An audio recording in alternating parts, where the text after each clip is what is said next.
Bismillahirrahmanirrahim. Assalamualaikum warahmatullahi wabarakatuh. Innal hamdalillah nahmaduhu wa nasta'inuhu wa nastaghfiruh wa natubu ilaihi wa na'udzu billahi min shururi anfusina wa min sayyiati a'malina. Man yahdihillahu fala mudhillalah wa man yudlil fala hadiyalah. Wa asyhadu an la ilaha illallah wahdahu la syarikalah wa asyhadu anna Muhammadan abduhu wa rasuluh salawatu rabbihi wa salamuhu alaihi wa ala alihi wa sahbihi ajma'in. Amma ba'd, kaum muslimin dan muslimat yang semoga dimuliakan oleh Allah Azza wa Jalla. Alhamdulillah, kita bersyukur kepada Allah karena pada kesempatan malam hari ini kita kembali diberi kekuatan, kesempatan, taufik dan hidayah sehingga kita bisa menghadiri pengajian ini. Semoga Allah berkenan memberikan untuk kita ilmu yang bermanfaat. Amin ya rabbal alamin. Salawat dan taslim semoga tetap tercurahkan kepada junjungan kita Nabi besar Muhammad sallallahu alaihi wasallam dan juga kepada seluruh keluarganya, para sahabatnya dan umatnya yang setia mengikuti tuntunannya sampai hari kiamat. Ma'asyiral muslimin yang dimuliakan oleh Allah Azza wa Jalla. Insyaallah kita lanjutkan pembacaan kitab Usul Ats-Tsalatsah, 3 landasan utama atau 3 landasan pokok yang harus diketahui oleh setiap muslim, yaitu mengenal Allah, mengenal agama Islam dan juga mengenal Nabi Muhammad sallallahu alaihi wasallam. Kita masih membahas landasan yang pertama, yaitu mengenal Allah. Kita mengenal Allah sebagai Rabb, sebagai Tuhan yang menciptakan, yang mengatur, yang memiliki dan yang menguasai alam semesta ini. Dan Tuhan yang model seperti itu layak untuk diibadahi, wajib dan berhak untuk diibadahi. Tidak boleh seseorang beribadah kepada selain Allah, karena hanya Allah lah satu-satunya yang sempurna. Adapun selain Allah, Tuhan-Tuhan yang lain tidak sempurna. Apakah manusia, apakah malaikat, apakah benda-benda yang ada di bumi maupun benda-benda yang ada di langit, semuanya tidak layak untuk disembah karena semua itu ciptaan, semua itu tidak memiliki kesempurnaan. Adapun ibadah yang harus diberikan kepada Allah ada beberapa macam. Di antaranya seperti berdoa, kemudian ibadah perasaan takut, perasaan harap, tawakal, bersandar kepada Allah, warraghbatu warrahbah, berharap dan juga ada perasaan cemas, wal khusyuk, perasaan khusyuk, wal khasyah, perasaan takut yang diiringi dengan pengetahuan, wal inabatu, kembali kepada Allah, wal isti'anah, mohon pertolongan, wal isti'adzah, mohon perlindungan, wal istighatsah, mohon pertolongan di saat genting, wadzabhu wan nadharu, begitupun menyembelih dan juga bernazar, wa ghairu dzalika min anwa'il ibadah, dan lain sebagainya dari macam-macam ibadah yang telah diperintahkan oleh Allah. Baik, kita sudah mempelajari beberapa contoh ibadah dan kita lanjutkan contoh ibadah yang lain, yaitu ibadah raghbah dan juga rohbah. Ada roghbah sama rohbah. Roghbah menggunakan ghain ya, ya. Yang kedua ha, rohbah. Adapun roghbah yaitu harapan. Seseorang beribadah dengan penuh pengharapan. Dia mengharapkan surga, dia mengharapkan ampunan, dia mengharapkan bantuan atau pertolongan, dia mengharapkan karunia-karunia dari Allah Subhanahu wa taala. Adapun rohbah yaitu perasaan cemas. Dia selalu khawatir dia diazab oleh Allah, khawatir dosa-dosanya tidak diampuni oleh Allah, dia khawatir amal solehnya itu tidak diterima oleh Allah. Selalu ada perasaan seperti itu. Dan ini merupakan ibadah yang agung, ibadah yang sangat dicintai oleh Allah ketika ada seorang hamba memiliki perasaan seperti itu. Dia merasakan harapan yang besar kepada Allah, sekaligus dia juga punya perasaan cemas. Nah, orang yang seperti itu, maka dia akan selalu bergantung kepada Allah. Dia pengen mendapatkan keutamaan, dia bergantung kepada Allah. Dia pengen terhindar dari keburukan, dia juga bergantung kepada Allah Subhanahu wa taala. Kata Syekh Muhammad bin Abdul Wahhab, "Wad dalilur raghbah war rahbah wal khusyu' qauluhu ta'ala." Adapun dalil tentang raghbah, rahbah dan khusyu' adalah firman Allah, "Innahum kanu yusari'una fil khairat wa yad'unana raghaban wa rahaban wa kanu lana khashi'in." Sesungguhnya mereka, Allah menceritakan tentang perasaannya para nabi, ya. Kalau kita pengen tahu bagaimana perasaan para nabi, sebagaimana yang Allah ceritakan ini, innahum kanu yusari'una fil khairat. Para nabi itu sesungguhnya mereka sangat bersegera dalam kebaikan. Ketika ada satu kebaikan, mereka sangat bersegera melakukannya. Wa yad'unana raghaban wa rahaban. Dan para nabi itu kalau berdoa kepada kami, kata Allah, raghaban, sangat harap, wa rahaban, dan sangat cemas. Para nabi saja yang mereka itu yakin doa-doanya akan dikabulkan oleh Allah. Walaupun demikian, kalau berdoa mereka sangat berharap untuk dikabulkan, berharap untuk diijabahi doanya. Dan mereka sekaligus rohaban, yaitu mereka cemas jangan-jangan doanya tidak dikabulkan, jangan-jangan doanya ditolak oleh Allah Subhanahu wa taala. Wa kanu lana khashi'in. Dan para nabi itu sangat khusyuk kepada kami, kata Allah. Dalam beribadah mereka selalu khusyuk. Yang dimaksud dengan khusyuk itu adalah selalu mengingat Allah di dalam ibadah tersebut. Ketika sholat khusyuk, ketika puasa khusyuk, ketika baca ayat-ayat Allah juga khusyuk, ketika berjihad di jalan Allah juga khusyuk, ketika bersedekah, mengeluarkan zakat juga khusyuk. Jadi ketika melakukan ibadah-ibadah itu, hatinya selalu ingat kepada Allah. Itulah yang dimaksud dengan khusyuk. Baik. Ini diantara ibadah yang sangat agung, yaitu ibadah harap, ibadah cemas, dan juga ibadah khusyuk. Namun kedua ibadah ini, ibadah harap dan ibadah cemas, itu harus seimbang. Tidak boleh salah satunya lebih dominan, harus seimbang. Ya, dia usahakan, dia punya rasa takut, dia punya rasa harap, itu seimbang. Karena kalau rasa khawatirnya terlalu berlebihan, itu sangat berbahaya. Ada orang yang berbuat dosa, kemudian rasa takutnya berlebihan, bisa-bisa membuat orang itu putus asa. Ya. Dia berbuat dosa, kemudian dia sangat khawatir kalau dia akan diazab oleh Allah, dan terus selalu khawatir seperti itu, bisa jadi dia akhirnya berputus asa dari rahmat Allah. Kalau begitu sudah, saya memang orang yang pantas untuk diazab, pantas untuk disiksa, tidak masalah saya berbuat dosa terus, ya. Saya sudah tidak bisa jadi orang baik sepertinya. Saya memang ditakdirkan jadi orang buruk. Saya ditakdirkan menjadi ahli neraka. Kalau begitu, biar saya berjalan sebagaimana seperti kondisi saya sekarang ini. Nah, ini sangat berbahaya. Dan itu memang senjatanya syaitan untuk menggelincirkan manusia, terutama ketika ada orang yang tergelimang dalam perbuatan dosa, dia sulit untuk kembali atau bertobat kepada Allah, maka sangat rawan digoda oleh syaitan, berputus asa dari rahmat Allah. Dalam kondisi seperti ini, dia harus besarkan harapannya kepada Allah. Dia besarkan harapannya kalau dia itu juga hambanya Allah, dia juga ciptaan Allah, dia sudah dikasih hidayah oleh Allah untuk masuk Islam. Dia besarkan harapannya itu, supaya dia jangan berputus asa dari rahmat Allah.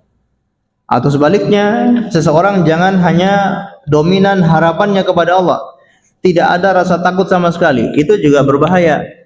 Ketika orang terlalu berharap kepada Allah, kemudian tidak ada rasa takutnya kepada Allah, maka biasanya selalu menggampangkan. Ya, tidak apa-apa saya berbuat dosa, Allah kan Maha Pengampun. Tidak masalah saya tidak tobat, nanti kan Allah juga pasti menerima tobat saya.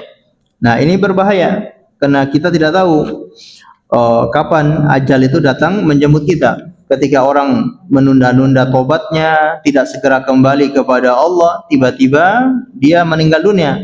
Ini sangat mengkhawatirkan dan seseorang tidak boleh merasa aman dari makar Allah Subhanahu wa taala. Baik, kemudian ibadah yang berikutnya adalah ibadah khusyuk.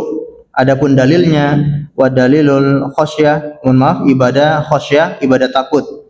Ya, ibadah khasyah, ibadah takut ini maksudnya takut yang disertai dengan ilmu. Kenapa dia takut? Karena dia sangat mengenal Allah. Kenapa dia takut? Karena dia sangat mengagungkan Allah. Dia punya ilmu tentang kebesaran Allah, dia punya ilmu tentang kekuasaan Allah, dia punya ilmu tentang sifat-sifat Allah. Nah, hal-hal seperti itu karena dia punya pengetahuan yang besar atau yang banyak seperti itu membuat dia selalu takut kepada Allah Subhanahu wa taala. Ini namanya khasyah. Adapun dalilnya adalah qauluhu ta'ala fala takhshawhum wakhshawni.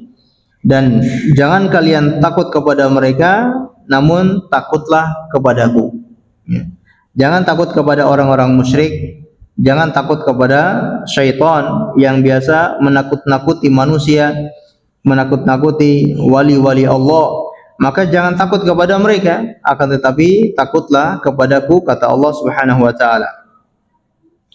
Syekh Ibnu Shalih Al-Utsaimin rahimahullahu taala mengatakan, khasyah ialah rasa takut yang dilatar belakangi pengetahuan terhadap kebesaran zat yang ditakuti dan kesempurnaan kekuasaannya.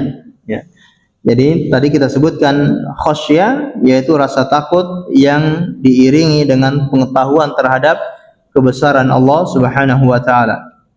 Adapun khauf, ya, dalam bahasa Arab khauf itu artinya juga takut. Tapi khauf itu takut secara umum. Ya, orang mengenal Allah atau tidak mengenal Allah, dia punya perasaan takut. Atau orang punya ilmu tentang sifat-sifat Allah atau tidak, dia punya rasa takut. Misalkan kepada siksaan Allah, dia punya rasa takut kepada ancaman-ancaman Allah. Ini khauf secara umum. Adapun khasyah, ini rasa takut secara khusus karena dilatar belakangi dengan ilmu terhadap sifat-sifat Allah. Berarti di sini pentingnya kita belajar tentang sifat-sifat Allah, mengenal Allah dengan nama-nama, mengenal Allah dengan sifat-sifatnya, karena itu semua akan membuat orang takut kepada Allah atau membuat orang segan, ta'zim, ya, mengagungkan Allah Subhanahu wa taala. Dalilnya firman Allah Subhanahu wa taala, innama yakhshallaha min ibadihil ulama. Sesungguhnya orang yang paling besar rasa takutnya kepada Allah adalah ulama.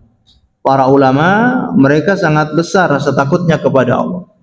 Orang yang berilmu karena mereka kenal Allah, mereka tahu nama-namanya, tahu sifat-sifatnya, mereka mengagungkan Allah, itulah para ulama. Jadi rasa takutnya orang yang tidak punya ilmu dengan rasa takutnya orang yang punya ilmu itu berbeda. Orang yang punya ilmu takutnya lebih besar kepada Allah Subhanahu wa taala. Dan dari ayat ini juga menjadi dalil bahwa ulama itu adalah orang yang takut kepada Allah.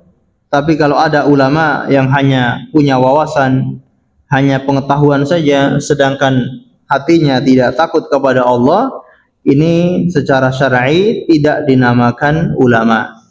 Walaupun secara bahasa kita menyebutkan dia sebagai ulama, tapi secara syariat orang seperti itu tidak dinamakan ulama. Karena syarat untuk menjadi ulama selain berilmu juga takut kepada Allah. Jadi dengan ilmunya itu membuat dia selalu takut kepada Allah. Adapun ada ulama, namanya ulama, tapi tidak takut kepada Allah, maka ini tidak dinamakan ulama. Walaupun dia berada di majelis ulama, ya, dia berada di majelis ulama, dia dijuluki ulama, tapi kalau tidak ada rasa takut kepada Allah, tidak dinamakan ulama. Baik, ma'asyiral muslimin yang dimuliakan oleh Allah Subhanahu wa taala, ibadah takut ini atau ibadah khasyah ini yang membuat Allah itu ridho kepada seorang hamba. Jadi kita semua butuh ridho Allah Subhanahu wa taala, dan ridho Allah itu lebih besar dari segala-galanya. Allah Subhanahu wa taala mengatakan wa ridwanum minallahi akbar. Keridhaan dari Allah itu akbar, paling besar. Kenikmatan paling besar adalah ridwanum minallah, keridhaan dari Allah. Dan Allah sebutkan ini, ayat ini Allah sebutkan setelah Allah menyebutkan tentang kenikmatan-kenikmatan surga. Allah sebutkan kenikmatan-kenikmatan surga, kemudian Allah tutup ayat ini dengan wa ridwanum minallahi akbar. Keridhaan Allah itu lebih besar. Maksudnya lebih besar dari semua kenikmatan-kenikmatan surga. Kita sangat butuh dengan ridha Allah. Nah, untuk dapat ridha Allah, maka seseorang harus takut kepada Allah. Sebagaimana Allah berfirman, radhiyallahu anhum wa radu'an, dzalika liman khasyiya rabbah. Dalam surat Al-Bayyinah, radhiyallahu anhum wa radu'an. Allah ridha kepada mereka dan mereka ridha kepada Allah. Kenapa Allah ridha kepada orang-orang seperti itu? Dzalika liman khasyiya rabbah. Yang demikian itu bagi siapa yang khasyah kepada Tuhannya. Karena dia punya rasa takut kepada Tuhannya, maka Allah ridha kepada hamba tersebut. Ma'asyiral muslimin yang dimuliakan oleh Allah Subhanahu wa taala, dengan perasaan takut seperti ini yang membuat Allah mengampuni seorang hamba seberapapun besar dosanya. Kalau hatinya selalu takut kepada Allah, Allah mudah untuk mengampuni dosa-dosa hamba itu. Kita ingat kisah seorang di Bani Israel yang disampaikan oleh baginda Nabi SAW. Orang yang tergelimang dalam perbuatan dosa, sebelum meninggal dunia dia berwasiat kepada anak-anaknya, kalau dia meninggal dunia, jasadnya dibakar, kemudian sebagian debunya dibuang ke lautan, sebagian debunya diterbangkan di udara, sebagian debunya dibuang di padang pasir. Dia wasiatkan seperti itu kepada anak-anaknya. Ketika meninggal dunia, anak-anaknya menjalankan wasiat ayah mereka. Allah Subhanahu wa taala membangkitkan hamba ini, kemudian Allah bertanya, "Ma hamalaka ala an fa'alta hadza?" Apa yang menyebabkan engkau melakukan hal demikian? Kenapa kamu berwasiat seperti itu? Kata orang ini, "Khasyatuka ya Rabb." Aku lakukan ini karena aku takut kepadamu ya Allah. Dengan rasa takutnya itu kata Allah, "Qad ghafartu laka." Aku sudah ampuni semua dosa-dosamu. Jangan khawatir. Kesalahanmu, dosa-dosamu semuanya sudah aku ampuni, kata Allah Subhanahu wa taala. Masya Allah, orang yang punya rasa takut sangat mudah diampuni dosa-dosanya oleh Allah. Kita lanjutkan, ibadah berikutnya adalah ibadah inabah. Inabah itu adalah kembali kepada Allah. Inabah ini mirip dengan tobat. Tobat juga maknanya kembali, rujuk ilallah, kembali kepada Allah. Tapi inabah ini disebutkan oleh sebagian ulama lebih halus, ya, kembali kepada Allah tapi lebih halus, sebagaimana disebutkan oleh Syekh Utsaimin rahimahullah. Al-inabatu artinya kembali dan berserah diri ke hadapan Allah dengan mengerjakan ketaatan dan menjauhi kemaksiatan. Inabah ini hampir mendekati makna taubat. Hanya saja inabah lebih lembut dibanding taubat, karena ia mengandung makna bergantung dan berserah diri hanya kepada Allah. Ya, jadi inabah hampir sama maknanya dengan tobat, cuma lebih lembut karena disertai dengan perasaan harap dan juga bergantung kepada Allah Subhanahu wa taala. Allah berfirman, dalil dari ibadah inabah ini, firman Allah, wa anibu ila rabbikum wa aslimu lahu. Dan kembalilah kamu pada Tuhanmu dan berserah dirilah kepadanya. Dalam surat Az-Zumar ayat 54. Allah perintahkan kita untuk kembali kepada Tuhanmu. Artinya kembali kepada ajaran-ajaran Tuhanmu, kembali ke aturan-aturan Tuhanmu, kembali kepada jalan Tuhanmu. Ya. Mungkin seorang dalam hidup ini kadangkala dia digelincirkan oleh syaitan, dia mulai jauh dari jalan Shiratal Mustaqim. Mungkin kadangkala dia berada di atas jalan yang benar, kadangkala dia berada di jalan yang lurus, tapi kadangkala dia tergelincir, dia terjatuh atau dia menyimpang, dia keluar dari jalan yang benar, akhirnya dia berbuat dosa, berbuat maksiat. Maka orang-orang seperti ini kata Allah, wa anibu ila rabbikum, kembalilah kepada Tuhan kalian, wa aslimu lahu, dan berserah dirilah kepadanya. Baik. Kemudian ibadah yang berikutnya yaitu ibadah al-isti'anah, ya, yaitu mohon pertolongan. Ibadah ini adalah ibadah yang agung, mohon pertolongan. Allah sangat senang kalau ada hambanya yang minta pertolongan kepada Allah. Pertolongan apapun, pertolongan dalam masalah duniawiyah atau pertolongan dalam masalah ukhrawiyah. Dalam masalah dunia kita mohon bantuan kepada Allah, dalam masalah ibadah, dalam masalah menjalankan ketaatan, kita juga mohon bantuan kepada Allah. Dan Allah semakin senang ketika ada hamba yang semakin banyak mohon bantuan kepada Allah. Karena kalau ada hamba yang mohon bantuan kepada Allah, membuktikan kalau dia yakin dia punya Tuhan. Hamba itu yakin kalau dia punya Tuhan, dan dia percaya Tuhannya itu maha sempurna, tempat untuk dia bergantung. Dan hamba yang seperti ini, hamba yang selalu ingat dengan Tuhannya. Dikit-dikit minta kepada Allah, dikit-dikit minta bantuan kepada Allah. Berarti orang seperti ini dia selalu ingat sama Allah Subhanahu wa taala. Dan semakin orang itu menghinakan dirinya di hadapan Allah, maka semakin disenangi oleh Allah.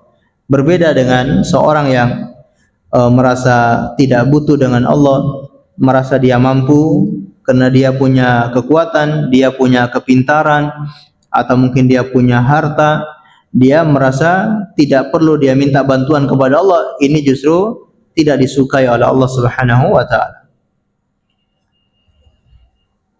Baik, al-isti'anah, yang dinamakan isti'anah yaitu memohon pertolongan. Dan memohon pertolongan itu ada beberapa macam. Atau kita bacakan dulu dalil memohon pertolongan kepada Allah adalah firman Allah Subhanahu wa taala, iyyaka na'budu wa iyyaka nasta'in.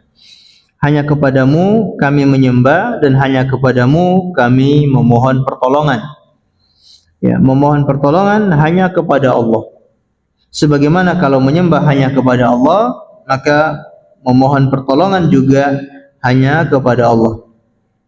Dalam hadis kata Nabi sallallahu alaihi wasallam, "Idza sta'anta fasta'in billah." Ini nasihat Rasulullah kepada sahabat Ibnu Abbas. Kalau kamu pengen mohon bantuan, minta pertolongan, maka mintalah pertolongan kepada Allah. Baik. Mohon pertolongan ini ada beberapa macam. Yang pertama, mohon pertolongan kepada Allah. Ini dianjurkan dan ini hukumnya wajib. Seseorang wajib mohon pertolongan kepada Allah. Tadi kita sebutkan baik dalam urusan dunia maupun dalam urusan ibadah. Dalam urusan ibadah, dalilnya tadi kita bacakan, iyyaka na'budu wa iyyaka nasta'in. Hanya kepadamu kami menyembah dan hanya kepadamu kami memohon pertolongan. Menyembah Allah, beribadah kepada Allah itu bukan hal yang mudah. Beribadah kepada Allah mudah atau gampang?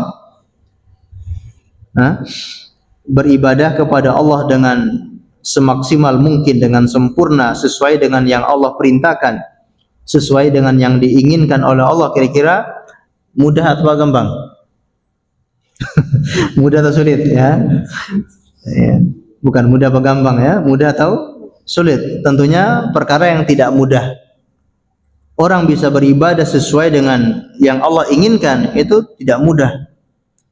Kita beribadah, tapi belum tentu ibadah kita itu sesuai dengan yang Allah inginkan.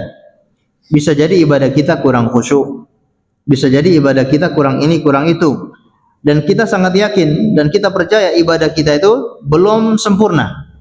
Ya, ibadah kita belum sempurna. Allah perintahkan kita untuk berzikir kepadanya setiap saat. Tapi kenyataannya belum tentu kita berzikir kepada Allah setiap saat. Ya. Berarti betapa banyak kekurangan kita. Oleh karena itu, kalau kita tahu beribadah kepada Allah itu bukan hal yang mudah, maka Allah perintahkan wa iyyaka nasta'in. Hanya kepadanya kami mohon pertolongan, alias mohon pertolongan dalam menyembah Allah. Iyyaka na'budu, hanya kepadamu kami menyembah, wa iyyaka nasta'in, dan hanya kepadamu kami mohon pertolongan, maksudnya mohon pertolongan dalam menyembahmu. Karena tidak mudah orang itu ketika menyembah Allah Subhanahu wa taala, dia butuh ditolong oleh Allah. Rasulullah sallallahu alaihi wasallam mengajarkan kepada kita untuk selalu mohon bantuan dalam masalah ibadah supaya kita mudah untuk menjalankan ketaatan.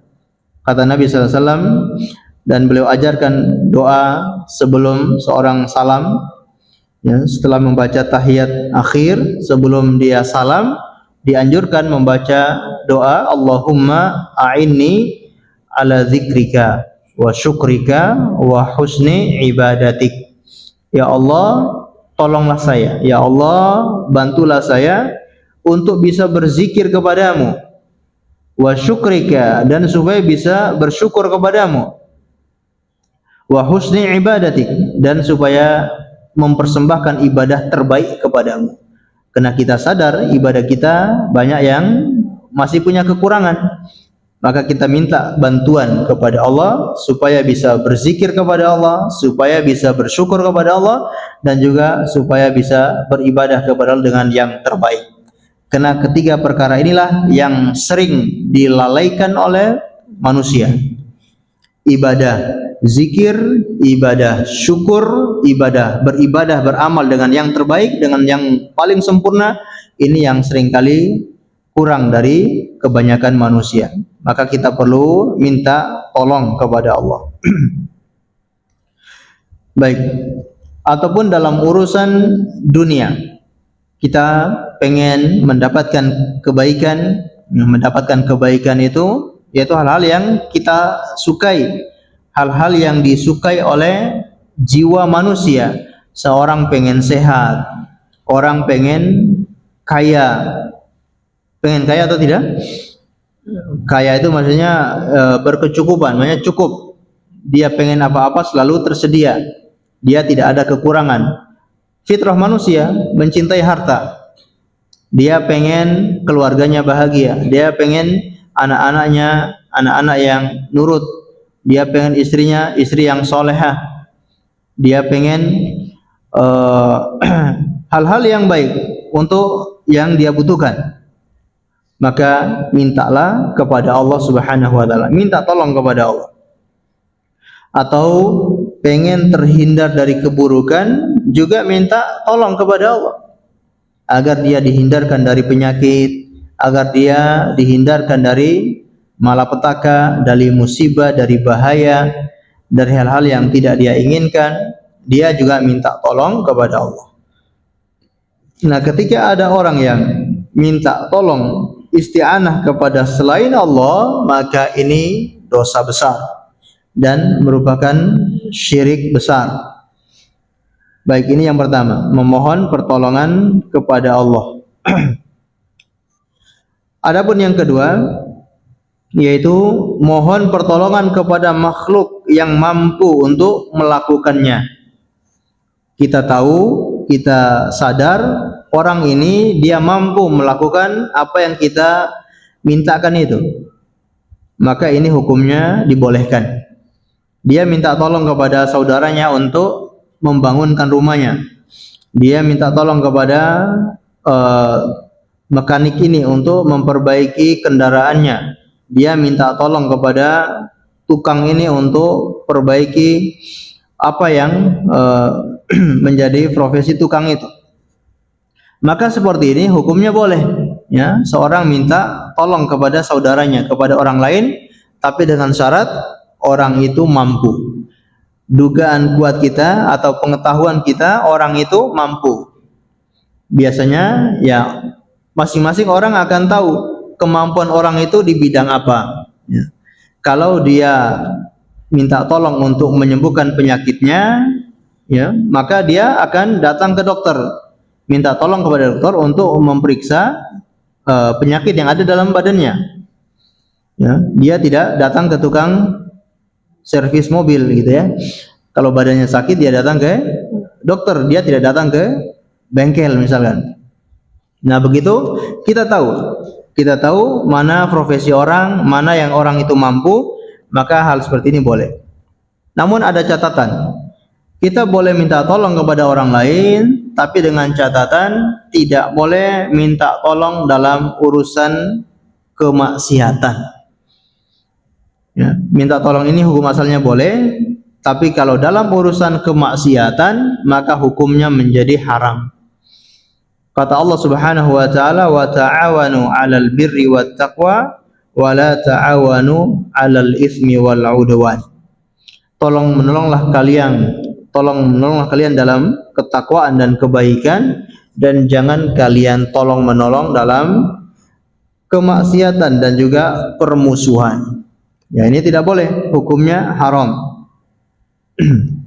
Ada orang minta tolong, ya, minta tolong untuk apa, misalkan hal-hal yang tolong untuk berikan dia khomer.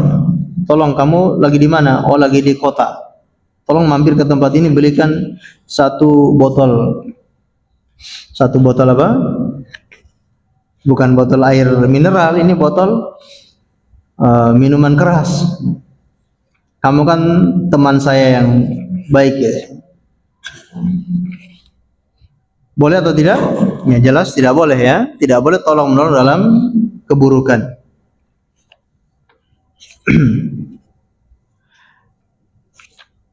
Baik, ini yang kedua. Minta tolong kepada sesama manusia, tapi manusia mampu untuk melakukannya. Dengan catatan tidak boleh dalam kemaksiatan. Yang ketiga, mohon pertolongan kepada makhluk hidup yang ada di hadapannya, tapi dia tidak mampu memberikan pertolongan. Ini tentunya kesia-siaan. Ada orang di hadapan kita dan kita tahu dia tidak mampu menolong kita, tapi kok dia minta tolong kepada orang itu, maka ini kesia-siaan. Ya, dan ini tidak boleh. Kenapa? Karena ini sia-sia. Jadi kalau ada orang yang tidak mampu, maka jangan kita minta tolong kepadanya. Baik. Ada cerita apa namanya? Ya, cerita lucu seperti itu ya. Abu Nawas, ya, dia pengen mengangkat istana raja dipindahkan ke atas bukit. Tapi dengan syarat menyuruh raja itu minta tolong mengangkatnya di atas pundaknya. Tolong angkatkan di atas pundak saya, nanti saya bawa ke atas bukit. Jadi raja suruh mindahkan istananya ke atas bukit ini. Siap, tapi raja tolong angkat, taruh di sini dulu. Taruh di atas pundaknya baru dia angkat ke naik. Nah, ini sia-sia gitu ya. Minta tolong hal-hal yang mustahil, hal-hal yang tidak bisa dilakukan oleh manusia. Atau anak bayi yang belum bisa jalan atau belum punya kekuatan, minta tolong untuk mengangkat sesuatu yang berat. Nah, ini kesia-siaan. Walaupun orang itu ada di hadapan kita, orang itu mendengar ucapan kita, tapi kalau kita tahu dia tidak mampu, maka tidak boleh minta tolong dengan orang seperti itu. Yang keempat, Memohon pertolongan kepada orang mati secara mutlak atau kepada orang hidup dalam masalah yang gaib. Ini termasuk kesyirikan dan ini syirik besar. Minta tolong kepada mayit, ya. Mayit itu tidak bisa mendengar, tidak bisa mengabulkan permohonan orang dan tidak bisa menjawab apa yang diinginkan oleh orang tersebut. Lalu kalau ada orang yang minta tolong kepada mayit, minta tolong sembuhkan penyakitnya, minta tolong mudahkan rezekinya, biar lancar urusannya, maka ini syirik besar, ya. Baik. Atau terhadap perkara yang gaib, dia minta tolong kepada saudaranya, tapi saudaranya tidak ada di hadapannya, saudaranya ada di tempat lain. Ya, ini berarti dia punya keyakinan orang tersebut punya kemampuan sehingga dia harus minta tolong walaupun orang itu tidak ada di hadapannya. Mungkin dia punya guru, ya, dia punya guru, gurunya ada di daerah lain. Kemudian dia dalam kondisi minta tolong, kemudian dia minta tolong kepada gurunya itu. Nah, ini semua perbuatan syirik besar. Kalau mau minta tolong, orang itu harus ada di hadapan kita dan orang itu harus mampu melakukannya, baru boleh. Yang kelima, menjadikan amal soleh dan hal-hal yang dicintai oleh Allah sebagai penolong. Ini termasuk perkara yang disyariatkan, perkara yang dianjurkan. Kita minta tolong kepada Allah dengan perantara hal-hal atau amal soleh yang dicintai oleh Allah. Kata Allah Subhanahu wa taala, "Wasta'inu bis-sabri was-shalah." Dan jadikan sabar dan salat sebagai penolongmu. Minta tolonglah kepada Allah dengan sabar dan salat. Ibadah salat ini adalah ibadah yang sangat agung. Dengan perantara salat seseorang bisa ditolong oleh Allah. Maka orang-orang yang sedang mendapatkan musibah, Allah perintahkan untuk sabar, kemudian sholat. Dengan demikian Allah akan turunkan pertolongannya. Seberat apapun cobaan, seberat apapun musibah yang dihadapi, yang pertama sabar, yang kedua sholat. Ya, jadi sholat, kemudian minta tolong kepada Allah. Insya Allah sangat mudah bagi Allah untuk menolong hambanya. Bayangkan kalau dia sholat 5 waktu, kemudian dia tambahi sholatnya, sholat sunnah, rawatib, kemudian dia tambahi lagi sholat sunnah yang lain, sholat qiyamul lail 11 rakaat, kemudian dia tambah witir, kemudian dia tambah lagi sholat duha misalkan, kemudian dia tambah lagi sholat yang lain, lalu dia minta tolong kepada Allah, sangat mudah bagi Allah untuk memberikan pertolongan. Ini salah satu amal soleh yang dengannya Allah memberikan pertolongan kepada hambanya adalah amal soleh solat. Termasuk dengan solat itu seseorang bisa dekat kedudukannya dengan Rasulullah Sallallahu Alaihi Wasallam di surga. Derajatnya akan ditinggikan oleh Allah dalam surga dengan perantara solat. Sebagaimana kita tahu kisah seorang sahabat Rabi'ah bin Ka'ab al-Aslami, ya. Sahabat Rabi'ah bin Ka'ab al-Aslami. Beliau ini berkhidmat untuk Rasulullah. Dia selalu bersama Rasulullah, kemudian dia membawakan air untuk wudunya Rasulullah. Ketika Rasulullah pengen buang hajat, dia yang membawakan airnya, dia yang mengambilkan air untuk wudunya Rasulullah, dan dia selalu melayani Rasulullah. Ketika Rasulullah melihat semangatnya di dalam melayani Rasulullah, maka beliau menawarkan satu penawaran. Kata Nabi Sallallahu Alaihi Wasallam, sal, ya, mintalah sesuatu kepadaku. Kalau orang itu minta apapun akan diwujudkan, akan dikabulkan oleh Rasulullah. Namun orang ini bukan minta perkara dunia, tapi justru dia meminta perkara yang lebih besar dari itu. Kata sahabat Rabi'ah, as'aluka murafaqataka fil jannah. Yang aku minta wahai Rasulullah, aku minta bersamamu di dalam surga. Ini bukan perkara yang mudah. bisa bersama Rasulullah di dalam surga, berarti surganya yang paling tinggi, surga Firdaus. Dan ini harus ditopang dengan amalan-amalan yang banyak, tidak bisa dengan amalan-amalan yang sedikit. Maka kata Nabi sallallahu alaihi wasallam, "A'inni ala nafsika bi kathratis sujud." Ya. Bantu saya untuk dirimu dengan perbanyak sujud.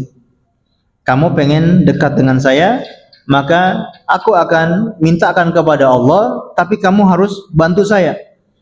Aku akan mintakan kepada Allah supaya kamu bersama saya di surga, tapi bantu saya. Dengan cara apa?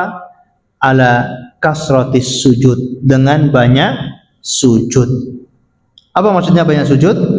Banyak sholat. Ya, dengan banyak sholat, derajatnya akan Allah naikkan di dalam surga. Masya Allah. Jadi sholat ini Masya Allah amalan yang luar biasa, yang kalau kita pengen mensucikan jiwa, mensucikan diri kita dari hal-hal yang buruk, maka mulailah dari sholat. Ya, dengan sholat Allah akan mensucikan jiwa seseorang. Tapi sholat yang harus khusyuk, sholat yang harus serius.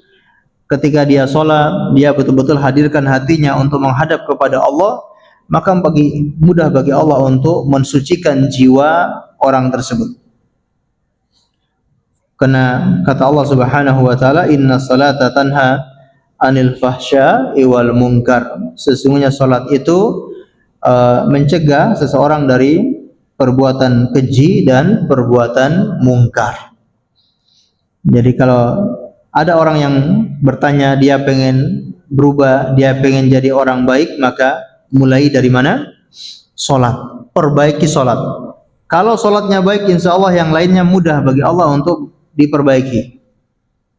Kita juga tahu hadis kata Nabi sallallahu alaihi wasallam, sesungguhnya pertama kali yang Allah hisab pada hari kiamat adalah salatnya. Kalau salatnya baik, maka seluruh amalannya akan baik. Tapi kalau sebaliknya, salatnya tidak baik, salatnya buruk, maka seluruh amalannya akan buruk. Penentunya ada di salat. Begitupun dalam hidup ini. Kalau kita pengen seluruh amalan kita baik, kita pengen semuanya dimudahkan oleh Allah, mulainya dari salat. Perbaiki salat. Kalau salatnya sudah baik, insya Allah semuanya akan Allah mudahkan menjadi orang baik. Ya, perbaiki salat itu maksudnya apa? Ya, kita perbaiki tata caranya, rukun-rukunnya, syarat-syarat salat. Kita perbaiki, kita pelajari salat sesuai Nabi itu seperti apa, salat sesuai sunnah Rasulullah seperti apa. Kita pelajari, kita amalkan, kita perbaiki salat itu, maka Allah akan perbaiki hidup kita. Baik, ini ibadah mohon pertolongan. Kemudian ada ibadah isti'adzah, yaitu memohon perlindungan. Dalilnya adalah firman Allah Subhanahu wa taala, "Qul a'udzu birabbil falaq" dan "Qul a'udzu birabbin nas." Katakan, aku berlindung kepada Tuhannya falak, yaitu Tuhannya waktu subuh, dan katakan, aku berlindung kepada Tuhannya manusia. Al-isti'adzah, memohon perlindungan, adalah memohon perlindungan sebelum terjadi hal-hal yang buruk menimpanya. Dia takut hal-hal yang buruk menimpa dirinya, maka dia butuh perlindungan agar dia tidak terkena musibah, agar dia tidak terkena penyakit, agar dia tidak terkena bahaya. Dia butuh perlindungan, maka dia minta perlindungannya kepada Allah Subhanahu wa taala. Isti'adzah, memohon perlindungan, ini ada beberapa macam. Yang pertama, isti'adzah kepada Allah. Ini hukumnya wajib. Seorang wajib mohon perlindungan kepada Allah Subhanahu wa taala dalam segala urusan. Dia pengen keluar rumah, dia mohon perlindungan kepada Allah. Ya Allah, lindungi saya dalam perjalanan. Dia pulang dari tempat kerjanya menuju rumahnya, dia berdoa kepada Allah, ya Allah, lindungi saya dalam perjalanan pulang. Dia mau melakukan apa saja, dia mohon perlindungan kepada Allah. Dia mau bekerja, dia mohon perlindungan kepada Allah. Atau mungkin pekerjaan-pekerjaan yang mungkin agak beresiko, misalkan dia mohon perlindungan kepada Allah. Segala hal dia mohon perlindungan kepada Allah Subhanahu wa taala. Baik, dan ini hukumnya wajib. Dalilnya qul a'udzu birabbil falaq dan qul a'udzu birabbin nas. Ya.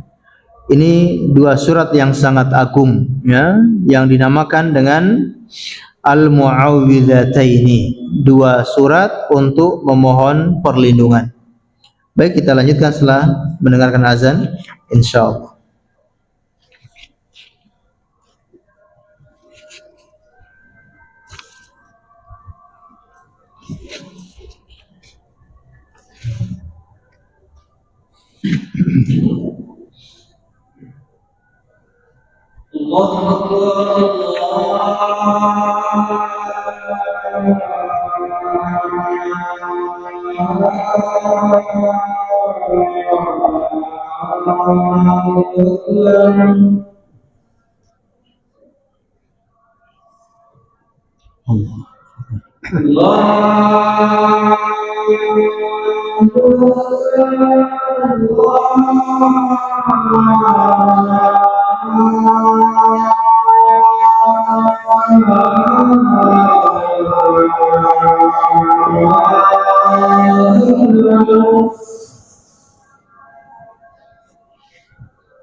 Baik, ma'asyiral muslimin yang semoga dimuliakan oleh Allah Azza wa Jalla.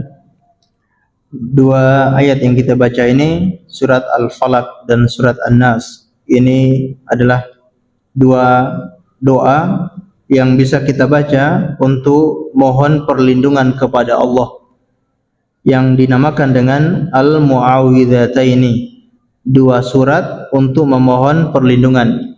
Selalu dibaca di pagi hari maupun di sore hari.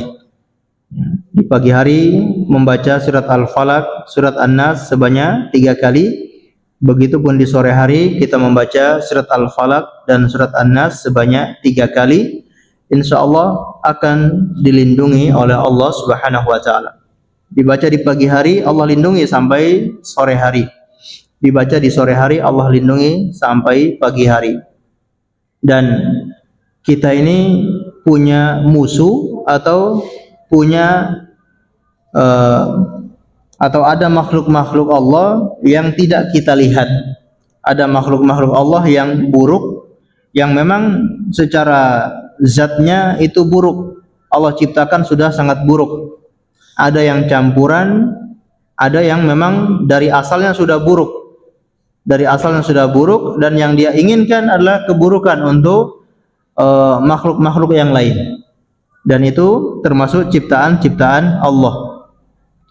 Kalau kita berlindung kepada Allah, maka kita terhindar dari semua keburukan yang ditimbulkan oleh makhluk-makhluk yang buruk seperti itu. Apakah buruk dari sananya atau buruk karena ada campuran, ya, ada campuran baik, ada campuran buruk, ada yang murni buruk.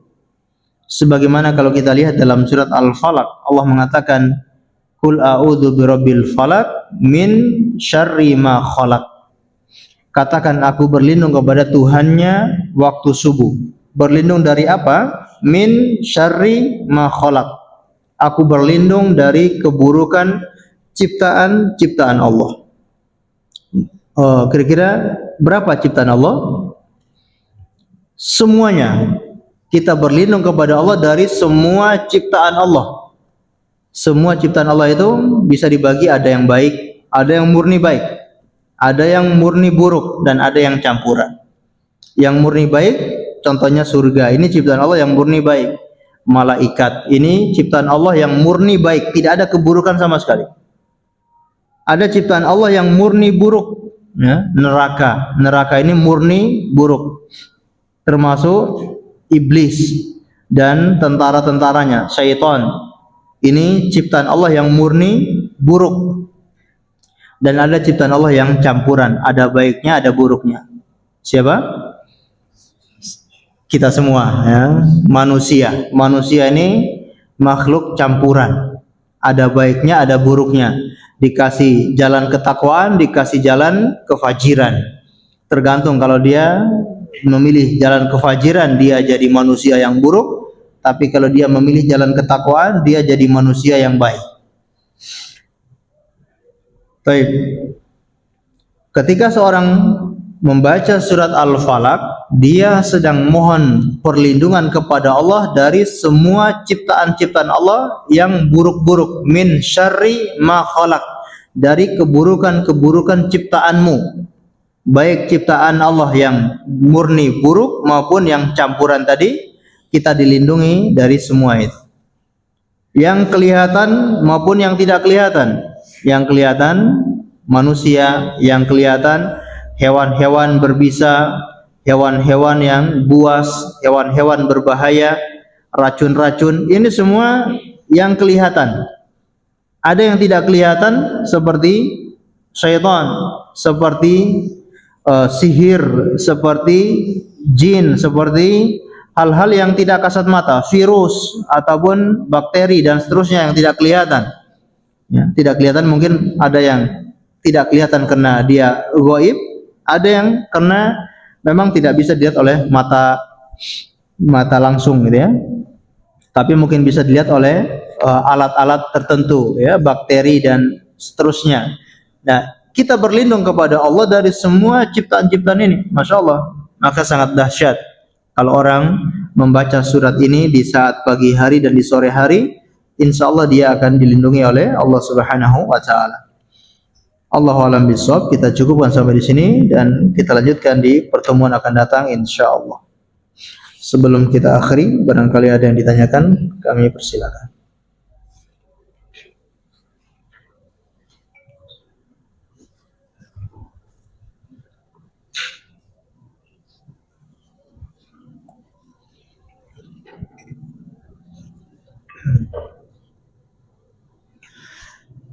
Baik, kita akhiri dengan membaca doa kafaratul majlis. Subhanakallahumma bihamdika asyhadu an la ilaha illa anta astaghfiruka wa atubu ilaik. Wa sallallahu ala nabiyyina Muhammad wa ala alihi wa sahbihi wasallam.